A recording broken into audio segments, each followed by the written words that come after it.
ইলমের অহংকার যদি থাকে, এই আলেম ধ্বংস তোমার জন্য। বাংলাদেশের যত অপপ্রচার, শিরক বিদআতের আখড়া, আহলে হাদিসের মধ্যে যত গ্রুপিং, হিংসা বিদ্বেষ সব আলেমরাই করে। সাধারণ মানুষ কোশ্চিন কর, আলেমদের হিংসা করে না। সমস্ত হিংসার মূল হলে আলেমরা।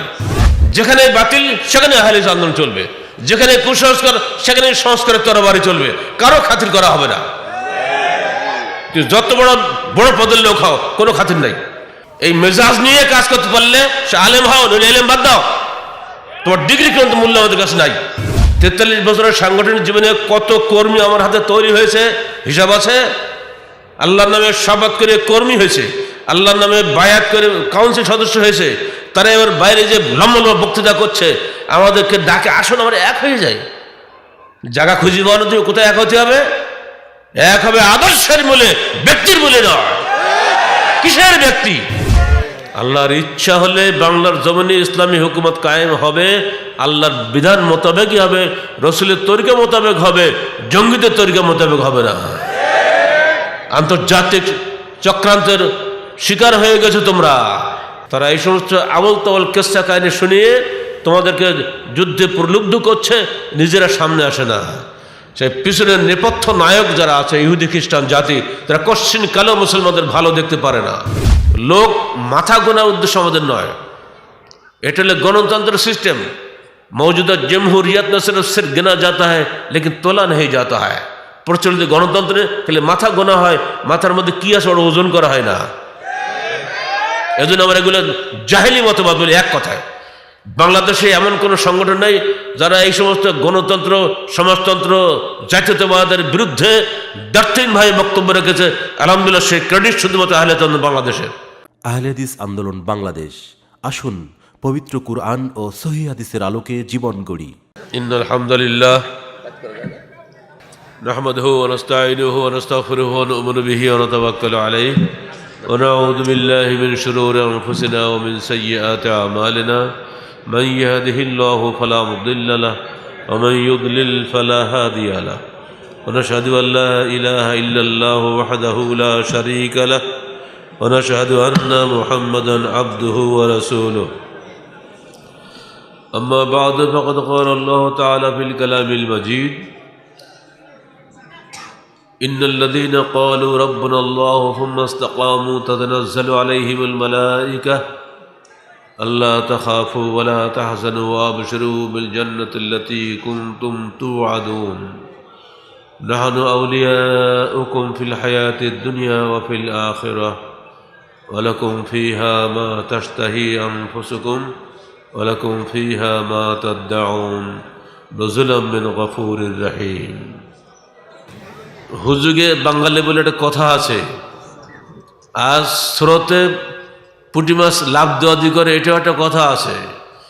কিন্তু রুই মাছ, মৃগেল মাছ মাটির তলায় থাকে, কাতলা মাছ ঢাকা মাটির উপরে, পানির উপরে লাফালাফি করে।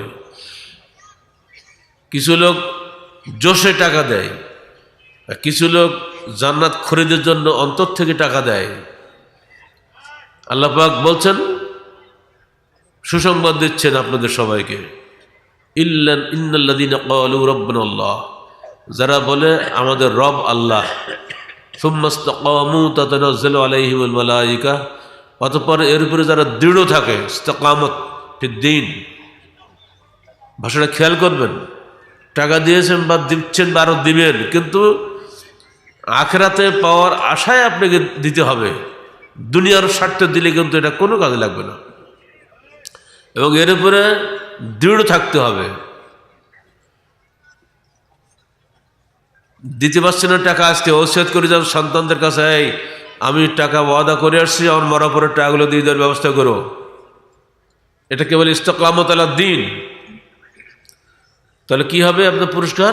তাতানাজ্জালু আলাইহিমুল মালায়েকা, তাদের উপরে আল্লাহর পক্ষ থেকে ফেরেশতা নাজিল হবে, রহমতের ফেরেশতা। তারা এসে কি বলবে? আল্লাহ তাখাফু ওয়ালা তাহজানু, তোমরা ভীত হয়েও না, তোমরা চিন্তান্বিত হয়েও না।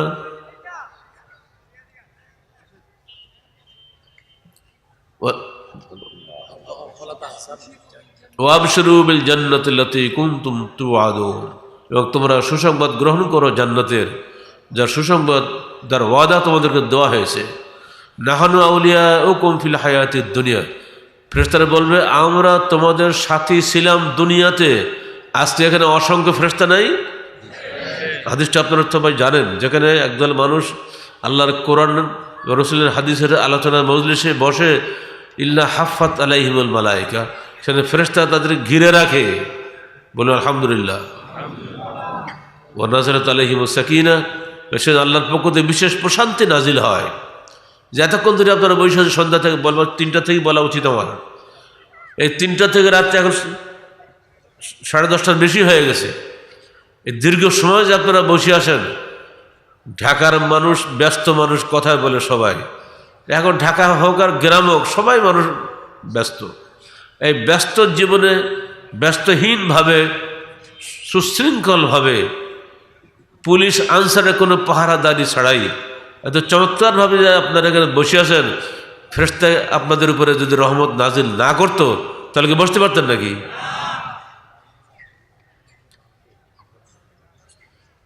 ওয়াবশিরু বিল জান্নাতিল্লাতী কুনতুম তুআদুন নাহনু আউলিয়াউকুম ফিল হায়াতিদ দুনিয়া ওয়া ফিল আখিরাহ, আমরা তোমাদের সাথী ছিলাম দুনিয়াতে এই ময়দানে, আর সাথী হব আখিরাতে, কবরে, মৃত্যুর পরে আখিরাতে যখন দাঁড়াবো কিয়ামতের দিন। তখন যারা এটাতে বিশ্বাসী ছিল না তারা উঠবে ভীত, প্রকম্পিত, সন্ত্রস্ত অবস্থায়, এবং মুখ নিচে দিয়ে মুখে ভর করে হাঁটতে হাঁটতে তাদেরকে জাহান্নামে হাঁকিয়ে নিয়ে যাওয়া হবে। ওয়াসিকাল্লাযীনা কাফারু ইলা জাহান্নাম যুমারা, দলে দলে নিয়ে যাওয়া হবে, মুখ কিন্তু নিচের দিকে থাকবে।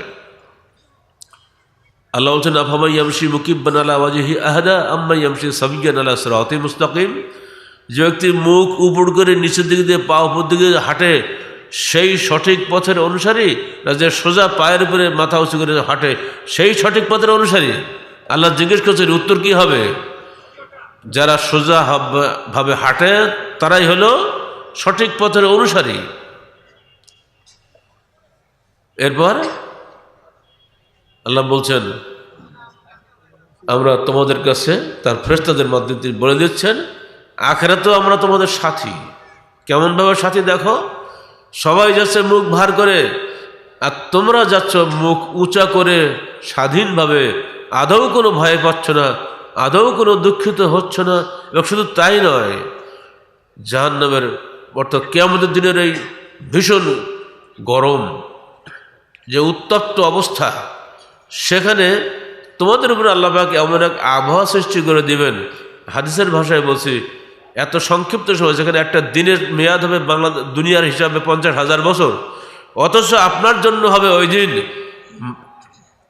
আসর থেকে মাগরিব পর্যন্ত এই সুন্দর স্বাস্থ্যকর সময়টা, এই যে সংক্ষিপ্ত সময় এবং আবহাওয়াটা সুন্দর, উত্তপ্ত নয়, ঠান্ডাও নয়, চমৎকার গধূলি লগ্নে মানুষ যখন হাঁটতে পারে, ঠিক এরকম সুন্দর আবহাওয়া আল্লাহ পাক মুমিনদের জন্য সৃষ্টি করে দিবেন, যারা সিরফ এবং সিরফ আখিরাতের উদ্দেশ্যে কাজ করে। বলে আলহামদুলিল্লাহ। আল্লাহ পাক আমাদের সবাইকে আখিরাতের এই কঠিন দিনে এইভাবে সুন্দরভাবে মাথা উঁচু করে সুন্দর আবহাওয়ার মধ্যে আল্লাহর কাছে হাজির হওয়ার তৌফিক দান করুন। সেদিন আল্লাহ পাক ডাকবেন সবাইকে, প্রথমে 3 জনের বিচার হবে। প্রথমে ডাকবেন কাদেরকে? দানশীলদেরকে। আসো, তোমরা যে দান করেছিলে, তোমাকে আমি সম্পদ দিয়েছিলাম, কি করেছিলে? গর্বের সঙ্গে বললো, আল্লাহ তোমার সম্পদ তোমার পথে ব্যয় করেছিলাম, অমুক জায়গায় দিয়েছিলাম, অমুক জায়গায় দিয়েছিলাম, আহলে মঞ্জিলে দিয়েছি, রাজশাহীতে আমির জামাত ইউনিভার্সিটি করবে, বিশাল দান সেখানেও করেছি, যেখানে চাইছে সেখানে দিয়েছি, তোমার দেওয়া মাল তোমার পথেই ব্যয় করেছি। আল্লাহ বলবেন, তুমি যে তাই করেছো, আমি তোমার মনের খবর রাখি তা জানো? তুমি দিয়েছিলে নিজের অহংকার প্রকাশ করার জন্য, যে আমি বিশাল দানবীর, এই নামের জন্য, যাও জাহান্নামে। এবার ডাকা হবে আলেমদেরকে, এই আলেম এস, কি করেছিলে তুমি দুনিয়া গিয়ে বলো? বলে তোমার এলেম শিখেছি, তো সেই এলেম অনুযায়ী কাজ করেছি, বহু মানুষকে আলেম বানিয়েছি, তোমার এলেম ছড়িয়ে দিয়েছি এবং নিজে তার উপরে আমল করেছি। আল্লাহ তখন বলবেন, হ্যাঁ আমি জানি, সে নাম কেনার জন্য তুমি আলেম হয়েছিলে। হ্যাঁ, এলমের অহংকার যদি থাকে, এই আলেম ধ্বংস তোমার জন্য। বাংলাদেশের যত অপপ্রচার, শিরক বিদআতের আখড়া, আহলে হাদিসের মধ্যে যত গ্রুপিং, হিংসা বিদ্বেষ, সব আলেমরাই করে। সাধারণ মানুষ কোশ্চিন কর, আলেমদের হিংসা করে না। সমস্ত হিংসার মূল হলে আলেমরা। নাম তো আহলে হাদিস হোক আর নাম তো হানাফি হোক, যাই হোক না কেন, আলেম হলে তুমি একটা বেয়াদব হয়ে গেলে, তুমি একটা অসভ্য হয়ে গেলে, তুমি একটা অহংকারী হয়ে গেলে। সাবধান, হাদিসটা মনে রাখো। আমি বান্দায় যদি তোমার মনে খবর রাখতে পারি, আল্লাহ টের পাবে না? 43 বছরের সাংগঠনিক জীবনে কত কর্মী আমার হাতে তৈরি হয়েছে, হিসাব আছে। আল্লাহর নামে শপথ করে কর্মী হয়েছে, আল্লাহর নামে বায়াত করে কাউন্সিল সদস্য হয়েছে। তারা এবার বাইরে যে লম্বা লম্বা বক্তৃতা করছে, আমাদেরকে ডাকে, আসুন আমরা এক হয়ে যাই। জায়গা খুঁজি বলো, তুমি কোথায় এক হতে হবে? এক হবে আদর্শের মূলে, ব্যক্তির মূলে নয়। কিসের ব্যক্তি? আদর্শ আগে না ব্যক্তি আগে? ব্যক্তি পূজা করবো আমরা, পা ধুয়ে খাবো। আমরা কি পীর পূজায় বিশ্বাসী না আউলিয়া পূজায় বিশ্বাসী? আহলে হাদিস আন্দোলন বাংলাদেশ, এটা আহলে হাদিসের সমিতি নয়, এটা আহলে হাদিসের কোনো গ্রুপ নয়, একটা আন্দোলন, একটা মুভমেন্ট। যেখানে বাতিল সেখানে আহলে হাদিস আন্দোলন চলবে, যেখানে কুসংস্কার সেখানে সংস্কারের তরবারি চলবে, কারো খাতির করা হবে না। যত বড় বড় পদের লোক হও, কোনো খাতির নাই। এই মেজাজ নিয়ে কাজ করতে পারলে সে আলেম হও, নইলে এলেম বাদ দাও। তোমার ডিগ্রি কিন্তু মূল্য আমাদের কাছে নাই। সাবধান, আলেমদের হিসাব সবচেয়ে বেশি হবে। আখিরি জমানে আলেমের সংখ্যাও বাড়বে আর আমলহীন আলেমের সংখ্যাও বাড়বে। লিল্লাহ কাজ করার চেষ্টা করো। যতটুকু বলছো, যতটুকু লিখছো, সত্তর পরকালের আমল নয় লিপিবদ্ধ হোক, এটাই জন্য আমাদের কামনা হয়। আল্লাহ তুমি আমাদেরকে তোমার উদ্দেশ্যে কাজ করো, তৌফিক দান করো। আলেম হয়েছি, বিপদগ্রস্ত হয়ে গেছি, এজন্য আমি শুরু থেকেই আমার নামের সঙ্গে মাওলানা, আল্লামা লাগানো একদম নিষিদ্ধ করে দিয়ে দিছি। যাই মাওলানা নই, আল্লামাও নই, শাইখও নই, আমার আব্বা যা নাম রেখে গেছে ঠিক আমি সেরেফ মোহাম্মদ আসাদুল্লাহ আল গালিব।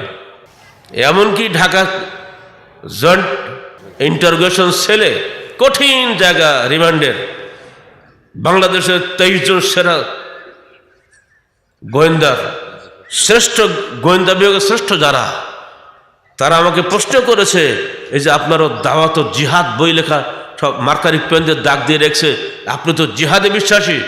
বলে বেটা, জিহাদ ছাড়া কি দুনিয়া কিছু হয়েছে? জিহাদ হয়েছিল বলেই তো বাংলাদেশ স্বাধীন হয়েছে। জিহাদ নাই তো মুসলমান নাই। কি বলছেন আপনি এগুলা? এক কথাতেই সব চুপ, আর কথা বলেনি। আপনারা মুক্তিযুদ্ধকে জিহাদ বলবেন না, কি বলবেন? এই কি রসগোল্লা খাইয়ে কি মুক্তিযুদ্ধ হয়েছে নাকি? মানুষের জীবন দিতে হয় নাই, মানুষকে ঘর ছাড়তে হয় নাই, তবেই তো আজকে আমরা বসে বসে বক্তৃতা করছি এখানে। যেসব মানুষ মরেছে যুদ্ধ করতে গিয়ে, তাদেরকে আপনারা কি বলবেন? তারপরে বলে দিলাম, তার আরো পিছনে চলে যান ভারত বছর জিহাদ আন্দোলনের ইতিহাস, যাদের সে রক্তাক্ত ইতিহাসের মাধ্যমে বালাকট সৃষ্টি হয়েছে। চলে যান তিতুমিরের মোহাম্মদী আন্দোলনের ইতিহাস, সবই আহলে হাদিসের তৈরি করা ইতিহাস। তাদের সেই তেজদীপ্ত রক্তের উত্তরাধিকার রয়েছে আমাদের দেহে। আমরা সেই একই ইতিহাসে বিশ্বাসী ও সেই জিহাদ আন্দোলন করি। আমরা পরিষ্কার স্লোগান দিই, মুক্তির একই পথ, দাওয়াত ও জিহাদ। একদিকে তাওহীদের দাওয়াত হবে, একদিকে শিরকের বিরুদ্ধে জিহাদ হবে। জিহাদবিহীন দাওয়াত হয় না, আর দাওয়াতবিহীন জিহাদ হয় না। আমর বিল মারুফ, নাহি আনিল মুনকার, একদিকে পজিটিভ, একদিকে নেগেটিভ। খালি পোলাও কোরবানি খাবেন, যেখানে যাবেন একে নিয়াজ নওয়াজের বাড়ি চলে আসবেন, এর নাম আলেম না।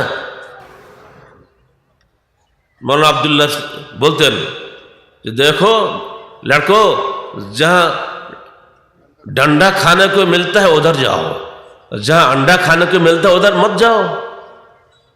থিসিস পড়ে দেখেন, জিহাদ আন্দোলন যেহেতু কেন্দ্র ছিল বাংলাদেশে, তার একটা নাম হচ্ছে ওইটাই, মৌলানা আব্দুল্লাহ ইসলাহি নাকি যিনি, বলে যাচ্ছি, উনি ছিলেন তার হেড। তো উনি তার ছাত্রদের উপদেশ দিতেন, যেখানে ডান্ডা খাওয়ার সুযোগ আছে ওখানে যাও, যেখানে গেলে তোমাকে আন্ডা খাওয়ায় সেখানে যেও না। আপনারা আন্ডাখোর মৌলবি হবেন না, ডান্ডা খাওয়ার ভয়ে যেখানে সেখানে চলে যাওয়ার চেষ্টা করবেন। হক কথা বলতে ডান্ডা খেতে হবে, গাল খেতে হবে, সৎ সাহস নিয়ে এগিয়ে যেতে হবে। আহলে হাদিস যুব সংঘের প্রত্যেকটা সদস্য, সে আলেম হওয়ার জাহিল হওয়া, প্রত্যেকের মধ্যে যেন এই জজবা যেন থাকে। আহলে হাদিস আন্দোলন বাংলাদেশের সঙ্গে যে আলেমরা জড়িত আছেন, আলহামদুলিল্লাহ তাদেরও চরিত্র অনেকটা সংশোধিত হয়ে গেছে। ভবিষ্যতে আরও যেন হয়। সংগঠন যারা বাইরে চলে আসছেন তারা নানা কথা বলেন, কথা সব হিসাব নিকাশ নেই, ওইসব দিকে আমরা তাকাইও দেখি না। ফেসবুক এটা জঙ্গলের নাম, সেখানে বাঘও আছে, বানরও আছে, ভল্লুকও আছে, শেলকুত্তাও আছে। আমাদের সংগঠনের লোকদের এই ধরনের বাজে অভ্যাস আমার জানা মতে নেই। যদি কেউ করো আমি নিষেধ করে দিয়েছি, খবরদার। রিয়া এবং সোয়া, প্রদর্শনী এবং শ্রুতি থেকে বাঁচো। যারা প্রদর্শনীর জন্য এগুলো করো, কিয়ামতের দিন তার সমস্ত আমল বরবাদ। আর যারা লোকদের শোনানোর জন্য করো, কিয়ামতের দিন আল্লাহ পাক শুনিয়ে দেবেন সারা কিয়ামতে যারা উপস্থিত থাকবে দুনিয়াবাসীকে, সাম্মা সাম্মা আল্লাহ ইয়াউমাল কিয়ামা, যে শুনতে চায় তাকে শুনিয়ে দেওয়া হবে। এবার আল্লাহ বলবো ঠিক আছে, সব তো শোনানো হলো, তোমায় তো ছিলে আহলে হাদিস মঞ্জিলের সামনে হয়তো 5,000 বা 10,000 লোকের সামনে বক্তৃতা দিয়েছিলে, এখন তোমাকে কোটি কোটি লোকের সামনে তোমার এই প্রশংসা শুনিয়ে দেওয়া হলো, তোমার তো যা ইচ্ছা ছিল ইচ্ছা তো পূরণ হয়েছে, তো ঠিক আছে যাও জাহান্নামে। আর কি চান? আমাদের কিছু লোকের ধারণা, এমনকি আমাদের আয়োজকদেরও ধারণা, স্যার ঢাকার বুকে এত লোক কখনো হয়নি, আসার আগেও বকা দিয়ে আসলাম। খবরদার, কত লোক হইলো না হলো এটা হিসাবে যেও না। লোক মাথা গোনার উদ্দেশ্য আমাদের নয়, এটা হলো গণতন্ত্র সিস্টেম। মৌজুদা জমহুরিয়ত में सिर्फ गिना जाता है लेकिन তোলা नहीं जाता है। প্রচলিত গণতন্ত্রে খালি মাথা গোনা হয়, মাথার মধ্যে কি আছে ওটা ওজন করা হয় না। এজন্য আমরা এগুলো জাহেলি মতবাদ বলি। এক কথায় বাংলাদেশে এমন কোনো সংগঠন নেই যারা এই সমস্ত গণতন্ত্র, সমাজতন্ত্র, জাতীয়তাবাদের বিরুদ্ধে দার্থহীনভাবে বক্তব্য রেখেছে। আলহামদুলিল্লাহ, সেই ক্রেডিট শুধুমাত্র আহলে হাদিস বাংলাদেশের। শুরু থেকে আমরা এর বিরুদ্ধে বলে দিয়েছি, একদম হতেই পারে না। অথচ মানুষ গোনার চিন্তা অনেকের মাথায় আসে। মানুষ কজন আসবে না আসবে এটা আল্লাহর ইচ্ছা। আমাকে দেখতে হবে আমি হক বললাম কিনা এবং হকের অনুসরণ করলাম কিনা। আমার দায়িত্ব খালি একটাই, আমার পরিবারকে আমাকে জাহান্নাম থেকে বাঁচাতে হবে, সাধ্যমতো চেষ্টা করে যেতে হবে। প্রত্যেক বাপকে, প্রত্যেক মাকে বলছি, কু আনফুসাকুম আহলিকুম নারা, তোমরা নিজেদেরকে বাঁচাও, তোমার পরিবারকে জাহান্নামের আগুন থেকে বাঁচাও। কিয়ামতের দিন তোমার সম্পর্কে জিজ্ঞাসিত হতে হবে এবং তোমার পরিবার সম্পর্কেও তোমাকে জিজ্ঞাসিত হতে হবে। তবে হ্যাঁ, আল্লাহ পাক যদি কারো ভাগ্যে কিছু লিখে থাকেন তো কিছু করার নাই। যেন নূহ আলাইহিস সালামের স্ত্রী বাঁচতে পারেন নাই, লূত আলাইহিস সালামের স্ত্রী বাঁচতে পারেন নাই। আমাদের কোনো সন্তান যদি খারাপ হয়ে যায় কিছুই করার নাই। নূহ আলাইহিস সালামের ছেলে, বড় ছেলে বাঁচতে পারেন নাই প্লাবনের ডুবা থেকে। এরকম যদি আল্লাহ পাক কারো ভাগ্যে লিখে থাকে তো বাবার তো কিছু করার থাকে না। কিন্তু আমাদের সাধ্য মতো চেষ্টা করে যেতে হবে যেন আমার পরিবার জাহান্নামের আগুন থেকে বেঁচে যায়। রাজি আছেন তো? সেজন্য কি আহলে হাদিস মঞ্জিল মনে রেখে দেন। এখানে নৈতিক ট্রেনিং হবে, যে যার লেখাপড়া শেখেন, এখানে এসে যদি 1 রাত 2 রাত বা 3 রাত থাকেন, নিয়মিত প্রশিক্ষণ হবে। যে কোনোদিনও মাদ্রাসায় পড়েনি, আলহামদুলিল্লাহ সেও এমন কিছু শিখে যাবে যে সারা জীবনের পুঁজি তার ওখানে হয়ে যাবে। আমরা সে চেষ্টা করবো এখানে ইনশাআল্লাহ। কারণ সবাইকে মাদ্রাসা পড়ি মৌলবি বানাবো তাতে করা কি সম্ভব না। আর একটাকে শহীদ, বাংলাদেশে কত শহীদ হিসাব আছে, কত হিসাব আছে। সরকারের ক্ষমতা নেই বলা যে কত লক্ষ শহীদ। জি না, এত বললে তো হবে না। একদম মুখস্থ বলি দেয়, সবসময় মুখস্থ বলতেই আছে মন্ত্রীরা। এত লক্ষ শহীদ, এত লক্ষ মা বোনের ইজ্জত করে কতই বলে না। যদি জিজ্ঞেস করি প্রমাণ সহ বলো, ইনশাল্লাহ একটা মন্ত্রীর ক্ষমতা নেই হিসাব করে বলতে পারে। সঠিক হিসাব আল্লাহ ভালো জানে। এরপরেও বলছি, সত্যিকারের শহীদ কিনা সেটাও আল্লাহ ভালো জানে।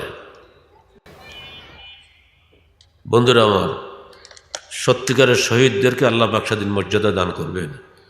শহীদদেরকে ডাকবেন, এই তুমি কি চাইছিলে, কি হয়েছিলে দুনিয়াতে? সে বলবে, আল্লাহ তোমার রাস্তায় শহীদ হয়ে গিয়েছিলাম, এই করলাম সে করলাম, মেলা কিছু বলবে। আল্লাহ তোমার কাছে থেকে এসো এসো, তুমি শহীদ হয়েছিলে তাই না? এই জন্য যে দেশবাসী তোমার নামে ভাতা দিবে, তোমাকে সম্মান করবে, তোমাকে বড় পুরস্কার দিবে, তোমার নাম ডাক চারদিকে ছড়িয়ে যাবে, এই জন্য শহীদ হয়েছিলে তাই না? আমি সব জানি, তোমার মনের খবর, যাও জাহান্নামে। অত ভাইরা আমার, যাকে তাকে বড় লকব দিলেই কিন্তু আখেরাতে কাজে লাগবে না। দুনিয়াতে হয়তো কিছু লাভ হবে, আখেরাতে খালি হয়ে যাবে। সব শেষ উপদেশ আমার এই সূরা আলে ইমরানের সর্বশেষ আয়াতটা মনে রাখবেন, 200তম আয়াত, ইসবিরু ওয়া সাবিরু ওয়া রাহাবিতু ওয়াত্তাকুল্লাহ লাআল্লাকুম তুফলিহুন। তোমরা ধৈর্য ধারণ করো, ধৈর্য ধারণে প্রতিযোগিতা করো এবং সদা প্রস্তুত থাকো এবং আল্লাহকে ভয় করো, যাতে তোমরা সফলকাম হতে পারো। ধৈর্য 3 ভাগে বিভক্ত: বিপদে ধৈর্য ধারণ, আনুগত্যে ধৈর্য ধারণ, আর পাপ থেকে ধৈর্য ধারণ। আস-সাবরু ফিল মুসিবাহ, আস-সাবরু আলা তাআহ, আস-সাবরু মিনাল মাআসি। সাধারণ ধৈর্য আমরা প্রত্যেকে ধারণ করি। ধরুন আপনার বাপ মারা গেছে, বা মা মারা গেছে, বা একটা সন্তান চলে গেছে, আপনার তো কিছু করার নেই, আপনার তো ধৈর্য ধারণ করতেই হবে। এই বিপদের ধৈর্য ধারণ কিন্তু আমরা কম বেশি সবাই করি তাই না? এই ধৈর্য ধারণ এখানে গুরুত্বপূর্ণ বিষয় বলা হয়নি, তবে ওই বিপদের ধৈর্য ধারণ যদি আল্লাহর হস্তে হয় তাহলে আপনি নেকি পাবেন। 2 নম্বর, আস-সাবরু আনিল মাআসি, অন্যায় থেকে দূরে থাকার ব্যাপারটায় নিজেকে দৃঢ় রাখা। এইখানে একটা সই করলেই লক্ষ টাকা পেয়ে যাব, কিন্তু সইটা আমি করলাম না। আমি জানি এই সই করলে আমি লক্ষ টাকা পাবো বা কোটি টাকা পাবো, এই বিনিময়ে আমার গাড়ি বাড়ি ইত্যাদি অনেক কিছু হবে। আর এখন তো টাকা দেয় না, এবং গাড়ি গিফট করে তাই না? এমনকি ঢাকায় একটা ফ্ল্যাট গিফট করে। আরে বাপ রে বাপ, আমি জানি এটা করলে আমার এটা হবে। আর এখন ঘুষের প্যাকেজ হয়েছে, কারো কাছে যাবো না, এক জায়গাতেই দেবে, আপনাকে 20 কোটি টাকা দিলাম, যা যেখানে যা লাগে আমার কাজ করে দিবেন। এক ঘুষ করে রিপোর্ট প্রতিদিন পত্রিকায় আসছে, শুনলে তাক লেগে যেতে হয়। কিন্তু আমি করলাম না, আল্লাহর ভয়ে, আখিরাতে ধরা পড়ার ভয়ে। এটা হচ্ছে আস-সাবরু আনিল মাসিয়া, গুনাহ থেকে নিজেকে ধৈর্য ধারণ করা। এটা বড় কঠিন জিনিস। আল্লাহ পাক আমাদের সবাইকে সে তৌফিক দান করুন। বিশেষ করে পেশাজীবী সংগঠনের ভাইদেরকে বলছি, ব্যবসায়ী ফোরামের ভাইদেরকে বলছি, আপনারা ব্যবসায়িক জগতে দিন রাত সবসময় টাকা পয়সা লেনদেন করেন, পেশাজীবীরা তাদের জীবনে হামেশা যোগাযোগ করছেন। ডাক্তাররা ইচ্ছা করলে একটা রোগীকে সামনে রেখে লক্ষ টাকা নিতে পারেন, কিন্তু রোগীটা গরিব, তার কিছুই নাই, লক্ষ টাকা পড়ে বেরোক, নিজে তো কিছু নিলেনই না, বরং তার ওষুধটা আপনি কিনে দিলেন। এরকম বহু ডাক্তার আমার ঘরের মধ্যে আছে। এই যে ত্যাগ আপনি করলেন, এর বিনিময়ে আপনি ইনশাআল্লাহ আখিরাতে পাবেন। অত্যন্ত বড় নেকির কাজ হবে আপনার এটা। আর শেষ হলো আস-সাবরু আলা তাআহ, আল্লাহর আনুগত্যে ধৈর্য ধারণ করা।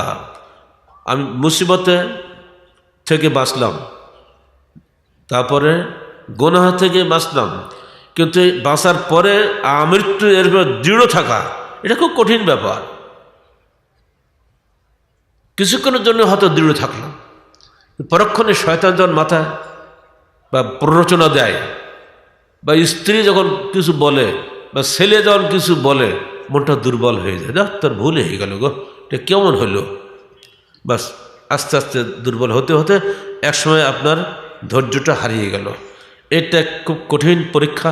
একে বলে আসসাবর আলা তাআ, আনুগত্যের উপরে দৃঢ় থাকা, স্থায়ী থাকা। এটা হলো সাবেরু, এই দৃঢ় থাকায় প্রতিযোগিতা করা। অমুক ভাই পারলে আমি কেন পারবো না, এই প্রতিযোগিতার মেজাজ যদি না থাকে, যেটা আমাদের ভাই মোশাররফ বলেছে, চমৎকার একটা উদাহরণ দিয়েছেন। যারা সিরাত রাসূল পড়েছেন, তবুকের যুদ্ধের ঘটনা দেখবেন, সেখানে এগুলি বলা আছে। ওমর ফারুক বললেন, আমি আমার সম্পদ, উনি বলছেন যে আমি কখনোই আবু বকরের সঙ্গে কোনো কাজে কোনো দানে আমি জিততে পারলাম না।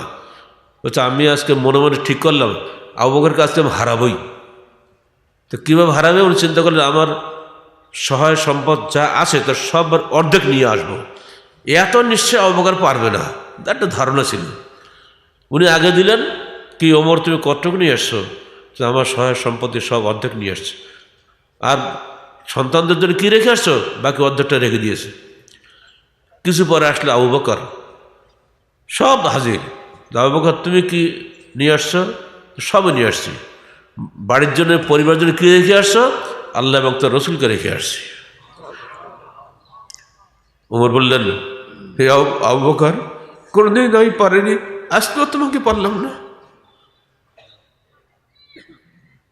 একদিন আল্লাহ রসুল বলছেন, হে শুনে রাখো, জান্নাতের 8টা দরজা হবে, প্রত্যেক দরজা থেকে ডাকা হবে তোমাদেরকে। তখন আবু বকর বলেন, হে আল্লাহ রসুল, প্রত্যেক দরজা থেকে ডাকার দরকার নেই, একটা দরজাতে ডাকলে তো যথেষ্ট। তো প্রত্যেক দরজা থেকে ডাকবে এমন কোনো মানুষকে দুনিয়ায় আছে? আল্লাহ রসুল বললেন, আবু বকর, আমি মনে করি আল্লাহর বান্দা তুমি সেটা হবে। কোথায়? আবু বকর কি না খেয়েছিলেন? খলিফা হয়েছেন, মাথায় কাপড়ের মোট বেঁধে যাচ্ছেন বাজারে কাপড়ের ব্যবসা করার জন্য। ব্যবসা করে যে লাভ হবে তাই দিয়ে সংসার চলবে, কোনো বেতন ভাতা নাই। শেষে ওমর ফারুক মিটিং ডেকে, মজলিস শুরা ডেকে জবরদস্তি তাকে ব্যবসা ছাড়ালেন, তার জন্য ভাতা নির্ধারণ করলেন। এই তো খলিফাদের জীবন। ওমরের জীবন তো আরও করুন, এগুলো তো সব বলার সময় এখন না। খালি আপনাদের বলছি যে একটা নেকির কাজের উপরে দৃঢ় থাকা যে কত কঠিন। ইসবেরু ও সাবরু, সবরের প্রতিযোগিতা করো। তবুকের যুদ্ধের এত দান হয়েছে যে ওসমান গনির দানগুলো আসার পরে আল্লাহ রাসূল বলছেন, আজ থেকে ওসমান যদি আর কোনো নেকির কাজ নাও করে তো তারা কোনো ক্ষতি হবে না। এই পুরো জেহাদটাই জায়শুল উসরা, এটা জায়শ ওসমানের জেহাদ। 30,000 সৈন্যের জন্য, সবারই জন্য খরপোশ, উট, যা যা লাগে সব বহন করা কি যাত্রা কথা মনে করেন নাকি আপনি? আজকে ইয়াসিন যেটা করেছে ওইরকম দানই কিন্তু সে করেছে। শুরু থেকে এই পর্যন্ত বলা যায় প্রতিটি কাজেই ইয়াসিন কাজ করেছে। এখন হয়তো আমরা শেষ মুহূর্তে এসে তাকে ধন্যবাদ দিচ্ছি, কিন্তু সে কিন্তু ইতিহাস বলে ফেলেছে 12 বছর আগের। হোটেল আল রাজ্জাকে আমি তাকে বলেছিলাম, আমারও স্বপ্ন অনেক আগের ছিল, 12 বছর পরে আজকে বাস্তবায়ন হলো। এটা আপনারা খুশি না? শুরু থেকেই যে লোকটা এই কাজ করেছে, আমি অবশ্যই তাকে অন্তরের অন্তঃস্থল থেকে দোয়া করি, আল্লাহ পাক তাকে এবং তার পরিবারকে জাহান্নামের আগুন থেকে বাঁচান। ঠিক এই ভূমিকা ছিল ওসমান গনির। যখন গেলেন মদিনাতে, পানির কষ্টে মানুষ কষ্ট পাচ্ছে, পানি নাই, এটা কুয়া, বীরে রোমা দেবে না মুশরিকরা, আল্লাহ নবীকে বা মুসলমানদের দিবে না। দেখো তো এটা কত টাকা নেবে, বাজার দরের চেয়ে বহুগুণ বেশি দাম।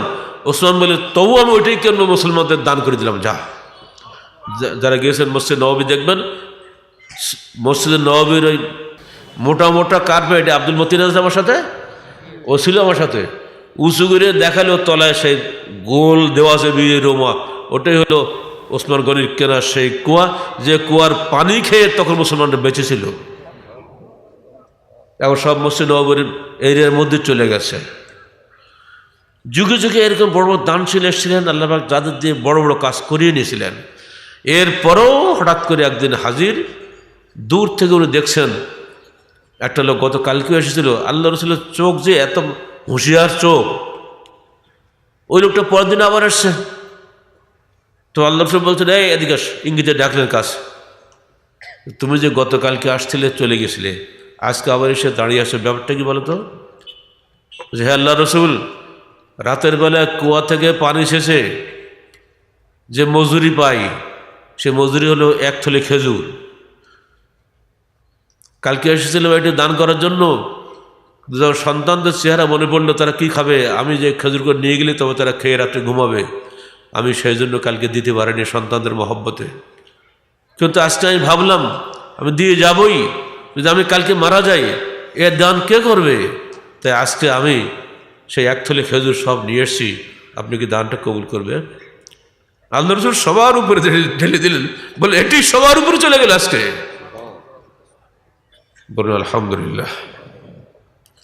যারা কোটি টাকা দিয়েছেন, যারা 1000 টাকা দিয়েছেন, যে অন্তরে দিয়েছেন সেই অন্তর অনুযায়ী আল্লাহর কাছে ইনশাআল্লাহ ওটা কবুল হয়ে যাবে। মুনাফিকরা কি বলল? 1 থলে খেজুর দিয়ে এরা রোমক সাম্রাজ্য জয় করবে। তবুকের যুদ্ধ খ্রিস্টানদের বিরুদ্ধে হয়েছিল তো, টিটকারি করলে দেখেন 3টা দল সৃষ্টি হলো। বাক্কাউন, যারা ক্রন্দনকারী, যে আমরা যাওয়ার জন্য কোনো বাহন পেলাম না, তারা কাঁদতেই থাকলো খালি, আল্লাহ রসুল আমরা যাবো কি করে, এই 1000 মাইল রাস্তা হাঁটা, মরুভূমির রাস্তা, সোজা কথা নাকি, কোথায় মদিনা কোথায় সিরিয়া। তারা হলো বাক্কাউন, তারা কাঁদতেই থাকলো, কোথাও আসতে পারেনি।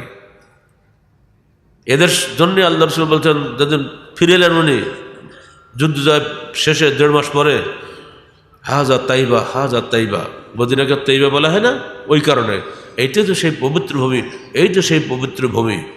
মনে রেখে তো এখানে বহু লোক তোমাদের সঙ্গে আছে, যারা তোমাদের সঙ্গে ছিল না কিন্তু সবসময় তোমাদের সঙ্গেই আছে। আল্লাহ রসুল কেমন করে তারা ছিল? তারা ছিল তোমাদের সঙ্গে অন্তরে, ইমানে, মহব্বতে, ভালোবাসায়। তারা যেতে পারেনি বলে কেঁদেছে। সে ক্রন্দনকারী লোকগুলো এখন আছে মদিনায়, ওরা তোমাদের জয়ের জন্য সবসময় আল্লাহকে দোয়া করেছে। সেজন্য যুদ্ধ লাগেনি, বিনা যুদ্ধের রোমকদের উপর জয় হয়ে গেছে আলহামদুলিল্লাহ। যুদ্ধ লাগে না, শুধু ইমান লাগে। চলে যান আরো পিছনে। আজকে একটা পত্রিকা দেখলাম, কিছু জঙ্গি ধরা পড়ছে খাগড়াছড়ি, তাদের ছবিটা বেরিয়েছে গতকালকে পত্রিকায়, এগুলো আপনারা পড়বেন। তাদের যে জবানবন্দি এসছে, এতে আমাদের পুলিশ প্রধান যিনি আছেন এখানকার, কি বলে ওটাকে, কি অ্যান্টি টেরোরিজম হেড, তিনি বলছেন যে ওরা বলছে যে আমরা সারা দেশ থেকে 313 জন লোক তৈরি করে তারপর হামলা করব। 313 এখন হয়নি। 313 কেন? তালুতের বাহিনী ছিল 313, বদরের বাহিনী ছিল 313, আমাদেরও 313 হলে আমাদের জয় হয়ে যাবে। অথচ পাগলরা ইতিহাস জানে না। তোমরা খ্রিস্টানদের কাছে খাগড়াছড়ি ওই সমস্ত বোম সম্প্রদায়ের যারা আসলে খ্রিস্টান, তাদের সাহায্য নিচ্ছে কেন? তো জবাব হচ্ছে, আল্লাহ রসুল তার মেয়ে রোকেয়া এবং তার জামাই ওসমান সহ 11 জনকে পাঠিয়েছিলেন পার্শ্ববর্তী খ্রিস্টান রাজা নাজাসির ওখানে। তো উনি যদি খ্রিস্টান রাজার কাছে আশ্রয় নিতে পারে, তা আমরা এই যুগে খাগড়াছড়ির ওই বন বাজারে যে বোম সম্প্রদায় যারা খ্রিস্টান, তাদের কাছে আশ্রয় নিতে পারবো না? দেখছেন কোথা থেকে কোথায় নিয়ে চলে যাচ্ছে। এইসব চরমপন্থী ছেলেপিলে যদি এখানে থাকো, তোমাদের বলছি লেখাপড়া শেখো, সে পাগলামি করো না, ফিরে এসো। 2-4 জায়গায় 5টা বোমা মেরে বাংলাদেশ কিছু করতে পারবা না। মনে রেখে দিও, 313 লাগবে না, একজনই যথেষ্ট। কিভাবে? প্রমাণ নাও যে তালুতের গল্প তোমরা করেছো যে 313 জন তার সৈন্য ছিল, ভালো কথা। 80,000 নিয়ে তালুত বেরিয়েছিলেন। রাস্তায় গিয়ে আল্লাহ পাক পরীক্ষা করলেন একটা নদী দিয়ে। এই নদীটা হলো জর্ডান এবং ফিলিস্তিনের মধ্যবর্তী নদী, যার নাম নাহরুস শরিয়া, এখনও আছে, শরিয়াতের নদী বলা হয়। ওইটা পার হওয়ার সময় পরীক্ষা দিলেন তালুত, তোমরা পার হও, কিন্তু পানি পান করতে পারবা না। পানি পান করবো না তো পিপাসায় মরে যাচ্ছে, পানি পান করবো হলো? হ্যাঁ, মাত্র এক অঞ্জলি, মানে এক ঢোক, সোজা বাংলা বলি আমি, ঢোক বোঝেন তো নাকি? হ্যাঁ, সোজা বাংলায় এটাই ভালো, অঞ্জলির মধ্যে থাক, এক ঢোক পানি খাওয়া। মহা সমস্যা, এক ঢোক খেলে 2 ঢোক নাকি পড়া যায় নাকি? পিপাসায় কাতর হলে 80,000-এর থেকে টিকলো 313 জন, আর সব এমন খাওয়া খাইছে যার পেট না নড়তে পারতেছে না। পার হয়ে গেল নদী। তালুত বললেন, চলো সামনে, যুদ্ধ তো সামনে। হে তালুত, আজকে আর পারবো না, যুদ্ধ কাল কি করবো? কমান্ড হয়ে গেছে, আমিরের নির্দেশ এসেছে, কিন্তু ওরা পারল না। 313 জন বলল, আমরাই যাবো আপনার সব যুদ্ধ করতে, কারণ আমরা এক ঢোকই খেয়েছি। যুদ্ধের সম্মুখীন হলো আমালেকা সম্রাট জালুত, যেটা এখন ফিলিস্তিন বলা হচ্ছে। এখানে তো শাসক ছিল আমালেকা সম্প্রদায়ের জালুত, বিশাল দণ্ড প্রতাপ শাসক। উনি সমস্ত দেহে লৌহ বর্ম পরে এসেছেন, শুধু চোখটুকু একটুখানি ফাঁকা আছে, আর সমস্ত দেহ বন্ধ, মারার কোনো সুযোগই নেই। ছোট্ট ছেলে দাউদ তালুতের সঙ্গে আছে। তালুত বলছে, যা তোমাকে নেব না, তুমি ছোট্ট বাচ্চা ছেলে তো, তোমার উপরে যুদ্ধ ফরজ হয়নি তো? বলছে, না, আমি যুদ্ধ যাবই আপনার সঙ্গে। তো তুমি পারো কি? তুমি তো তরবারি চালাতে পারবো না তো? তো না, আমি তীর গুলতে চালাতে পারি। তাই নাকি? তীর গুলতে তুমি কি করো? আমি এমন সুন্দরভাবে নিশানা করে মারতে পারি, ও তীর গুলতে দিয়ে আমি যে কোনো মানুষকে শেষ করে দিতে পারি। তাই? তাহলে চলো। এরপরও সেনাপতি তালুত তার দায়িত্বের কারণে নিজের তরবারি তাকে দিয়ে উৎসাহিত করলেন, দাউদ, এই নাও আমার তরবারি, আমি তোমাকে দিচ্ছি, তুমি যাও আল্লাহর নাম করে, আল্লাহ তোমাকে সফল করবেন। দাউদ দেখলে তরবারি তো আর ভেজাল, ও চালাবে কিনা? ও তো জীবনে চালাইনি, উঁচু করা তো সমস্যা। ও পকেটটা তীরগুলি তৈরি করে সোজা একেবারে এম করে, ওই যে জালতির ঠিক চোখ একটু ফাঁকা দেখছে না, ওইখানে মেরে দিয়েছে, সোজা চোখ দিয়ে ঢুকে মাথা দিয়ে ঘেলি বেরিয়ে চলে গেছে। ওকাতালা দাউদ ও জালুত, আল্লাহ বলছেন দাউদ নিজে একাই জালুতকে হত্যা করলো। তাহলে কি 313 লাগলো? হে খাগড়াছড়ি জঙ্গিরা, তোমাদেরকে বলছি 313-র পূজা করো না, আল্লাহর পূজা করো। আল্লাহর ইচ্ছা হলে বাংলার জমিনে ইসলামী হুকুমত কায়েম হবে, আল্লাহর বিধান মোতাবেকই হবে, রসুলের তরিকা মোতাবেক হবে, জঙ্গিদের তরিকা মোতাবেক হবে না। আন্তর্জাতিক চক্রান্তের শিকার হয়ে গেছে তোমরা। তারা এই সমস্ত আবল তাবল কেসা কাহিনী শুনিয়ে তোমাদেরকে যুদ্ধে প্রলুব্ধ করছে, নিজেরা সামনে আসে না। সেই পিছনের নেপথ্য নায়ক যারা আছে, ইহুদি খ্রিস্টান জাতি, তারা কোশ্চিন কালেও মুসলমানদের ভালো দেখতে পারে না। একটা কোরআনের ভাষা, কিয়ামত পর্যন্ত ইহুদিরা ছাড়া মুসলমানদের বন্ধু নয়। ঠিক ব্রাহ্মণ্যবাদী চক্র যারা মোর্শেক, তারা কোশ্চিন কালেও মুসলমানদের বন্ধু নয়। তাদের সঙ্গে বন্ধুত্ব করে তুমি ইসলামের বিধান পালন করবা, এই চিন্তা ছাড়ো। আর তারই ফলাফল হচ্ছে এই, ইউরোপীয় ইউনিয়ন গত বছরে এদেশের শিক্ষা খাতে 423 কোটি টাকা দান করেছিল। সেই 423 কোটি টাকার কুফল হচ্ছে এবারে এই সিলেবাস। বেগম রোকেয়া বাংলাদেশের অত্যন্ত সম্মানিত মহিলা, তার অবরোধবাসিনী বইটাকে দিয়ে বলতে চাওয়া হয়েছে বেগম রোকেয়াই সব কিছু জানতেন। তিনি তৎকালীন সময়ের যে কেসা কাহিনী আমাদের সাক্ষাৎ 2-3টা বললো, তো সব করে বলতে পারে নাই, সেগুলো সব আত্মাহারিকে দেখবেন।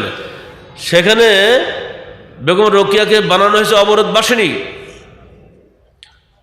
অথচ বেগম রোকেয়ার যে রচনা বলি বইটা আছে, তার 66, 67 থেকে 69 3-4টা পৃষ্ঠা পড়ে দেখেন না, সেখানে কি কাহিনী সেখানে আছে। ওটা আমার উঠেই দিয়েছে সম্পাদকের মধ্যে। তার নূপুর ও মতিচুর বইয়ের মধ্যে তিনি পরিষ্কার বলছেন, শাস্ত্র মতে পর্দা পালন করলে প্রগতির কোনো অন্তরায় হবে না। তিনি বলেছেন যদি পর্দাহীনতাই যদি প্রগতির অবলম্বন হইতো তাহলে ওনার ভাষায় ডুমনি চাড়ালিনি, এক কথা মুসি মেথর যারা যেসব মেয়েরা রাস্তার মধ্যে ঘুরে বেড়াতে থাকে না, ল্যাংটা তো সব আধা ল্যাংটা না, এরাই তাহলে সবচেয়ে বেশি উন্নতি করতে পারতো দুনিয়াতে। কই তাদের তো কোনো উন্নতি হয় না, ওরা তো ল্যাংটা, এত উন্নতি তো কিছুই নাই। এত চমৎকার যুক্তি যে মহিলা দিয়েছে তাকে দিয়ে আমরা প্রমাণ করছি তিনি ছিলেন অবরোধবাসিনী। মাত্র 52 বছর তিনি বেঁচে ছিলেন দুনিয়াতে। 32 বছর পর্যন্ত তার আয়ু, আমার আব্বার আয়ু তার সাথে বেশি ছিল। আমার আব্বার জন্ম 1886-তে, মৃত্যু 1976-এ, মানে 54 বছর আমার আব্বা বেঁচে ছিলেন। আমাদের বংশ, আমার দাদার বংশ, কোনো বংশতে এসে অবরোধবাসী কার বার্তা ছিল না, তারা সবই করেছে পর্দা রক্ষা করে। এই আধুনিক যুগেও আমার মেয়ে ডাক্তার হয়ে যা করে যাচ্ছে পুরোপুরি পর্দা রক্ষা করে, একটা অনুকরণীয় দৃষ্টান্ত সে আমার ঘরে বসে আছে। পর্দা কশ্চিনকালে প্রগতির অন্তরায় নয়। যারা এগুলিকে প্রগতির অন্তরায় বলছে তারাই নিজেরাই হলে প্রগতির অন্তরায়। নারীকে আল্লাহ পাক পুরুষের অর্থাৎ আদমের দেহ থেকে সৃষ্টি করেছেন, নারীকে সরাসরি আল্লাহ মাটি থেকে সৃষ্টি করেন নাই। নবীদের কাহিনী এক, আদম সৃষ্টির কাহিনী অধ্যায়টা পড়ে দেখুন, সব আমরা উল্লেখ করে দিয়েছি। আদম হলো মাটি, মাটির আরবি হচ্ছে আদম, আর আমরা আদমি। আর আদমের জীবন্ত আদমের এই পাঁজর থেকে যেহেতু তার স্ত্রী হাওয়া সৃষ্টি, এজন্য হাওয়াকে হাওয়া বলা হয়, অর্থাৎ জীবন্ত। কথা বলছেন? হাইয়ুল কাইয়ুম বললে আমরা, হাই মানে হাওয়া। হাওয়া আদমের একটা অংশ, হাওয়া ডাইরেক্ট মাটি থেকে সৃষ্টি হয় নাই। আর এই কারণে চিরকাল নারী জাতি পুরুষের অনুগামী, নারী জাতি কশ্চিনকালে পুরুষের অভিভাবক নয়। এই হক কথা আপনাকে বলতে হবে, মানতে হবে, শুনতে হবে। জোর করে লাফায় উঠে গেলে চলবে? নারীর পরামর্শ নেব তো নারী ড্রাইভিং সিটে বসবে না, সে কর্তৃত্বশীল নয়। নারী পুরুষের পোশাক, নারী ও পুরুষ ও নারীর পোশাক পরস্পরের সহযোগী, কিন্তু সেখানে অভিভাবক হবেন তার স্বামী বা পিতা বা ভাই, এরাই অভিভাবক হবেন। কারণ তারা বাইরের কাজ সামলাবেন, নারীর ঘরের কাজ সামলাবেন, নারী গৃহকর্ত্রী হবে। তো ভাবতেন গৃহকর্ত্রী মানে তার সব কাজ বন্ধ? কে বলেছে? আমার রসুলের স্ত্রী যায়েনব বিনতে খুজাইমা, তিনি ছিলেন উম্মুল মাসাকিন, তাকে মিসকিনের মা বলা হতো। তিনি ঘরের মধ্যে বসে পর্দার মধ্যে চামড়া দাবাগত করে লবণ দিয়ে কি করে না, চামড়া পাকা করা, এই করে তিনি যে ব্যবসা করতেন, সেই ব্যবসায়ের টাকা সব মিসকিনদের বিতরণ করে দিতেন। যে ওনার নাম হলো উম্মুল মাসাকিন। যদি আল্লাহ নবীর ঘরে তার স্ত্রী যদি চামড়া দাবাগত করার ব্যবসা করে জীবন ধারণ করতে পারে, আমাদের মেয়েরা কেন পারবে না? পর্দা ফরজ, পর্দার মধ্যে রেখে আপনি সবই করতে পারেন।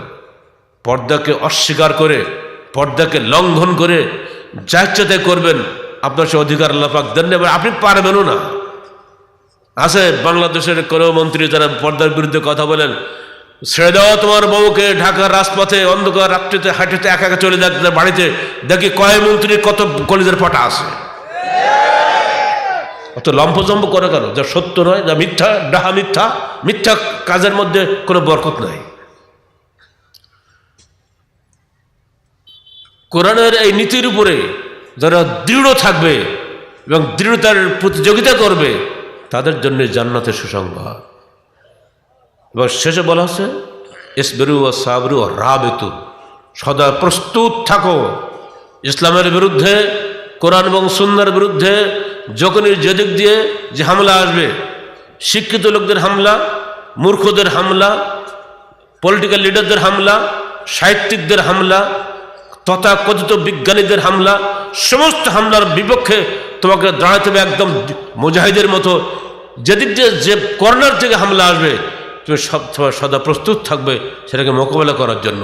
এর জন্যই আমাদের ছেলেদেরকে, আমাদের মেয়েদেরকে সুশিক্ষিত হয়ে উঠতে হবে। প্রতিটি ক্ষেত্রে তাদেরকে লক্ষ্য রাখতে হবে কোন দিক দিয়ে ঢুকছে, ইসলামের বিপরীতে জাহিলিয়াত ঢুকছে, খেয়াল রাখতে হবে। তো শেষ উপদেশ আমার হচ্ছে, হে আমাদের কর্মীরা, হে আমাদের হিতাকাঙ্ক্ষী ভাই বোনেরা, ইসবিরু, দৃঢ়চিত্ত থাকো, অসাবিরু, দৃঢ়তায় প্রতিযোগিতা করো, ওয়ারাবিতু, সদা প্রস্তুত থাকো, ওয়াত্তাকুল্লাহ, প্রতি কাজে আল্লাহকে ভয় করো, লাআল্লাকুম তুফলিহুন, তাহলেই ইনশাআল্লাহ তোমরা সফল কাম হবে। আল্লাহ পাকের এই ওয়াদা কখনোই মিথ্যা হবে না। আল্লাহ পাক আমাদের সবাইকে তার দিনের উপরে দৃঢ় থাকার, পরস্পরের দৃঢ়তার প্রতিযোগিতা করার, সদা প্রস্তুত থাকার তৌফিক দান করুন। আল্লাহ আমাদের সবাইকে তার দিনের পথে প্রতিযোগিতা করার তৌফিক দান করুন। আসসালামু আলাইকুম ওয়া রাহমাতুল্লাহি ওয়া বারাকাতুহু।